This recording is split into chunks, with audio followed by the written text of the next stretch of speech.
Ini-edit ko naman ngayon yung website ng business sa Canada. Matagal ko nang hindi na-edit to may mga kailangan pang gawin ngayon. Dinadagdagan ko siya ng frequently asked questions. Tsaka inayos ko yung yung shipping tsaka tax. Kasi hindi siya automatically nag-add. Hindi ko malaman kung bakit nagkaganon. Dati kasi gumamit ako ng external party or app para automatically makalculate niya yung shipping cost. Pero for whatever reason, hindi na siya nag-auto-calculate. Pati yung tax, hindi na rin. Kasi syempre, before makalculate yung tax, kailangan yung cost ng product plus yung shipping. So, pagka hindi lumabas yung shipping cost, yung tax hindi rin. So, naayos ko din naman. Nilagyan ko na lang ng fixed rate within Canada, tapos tinanggal ko na yung international. Kasi wala rin namang order internationally, so inalis ko na yun. Pagka may order, mag-email na lang and then tsaka na lang i-negotiate yung shipping cost. Yun lang, for a change din lang naman para hindi ma-stuck yung aking kaalaman sa pag-edit or paggawa ng website.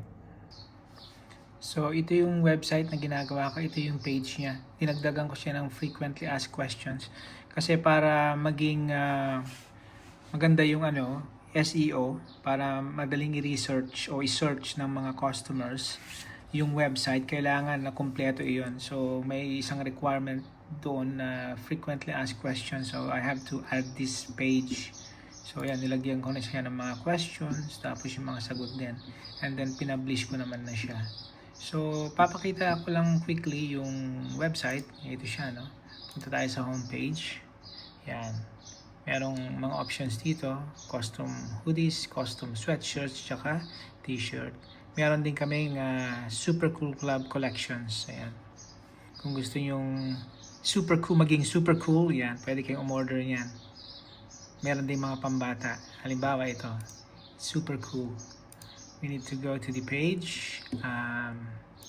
Tapos, kung gusto nyo umorder yan, click nyo yung damit. Mamili kayo ng size, let's say large, color.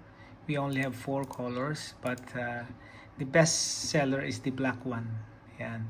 And then you can add to your cart, continue shopping, or you can select the buy it now. Yan.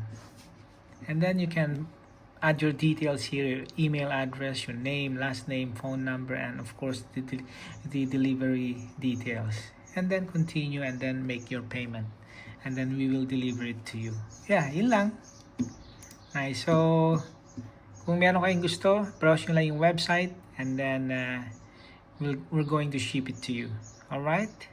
Cool.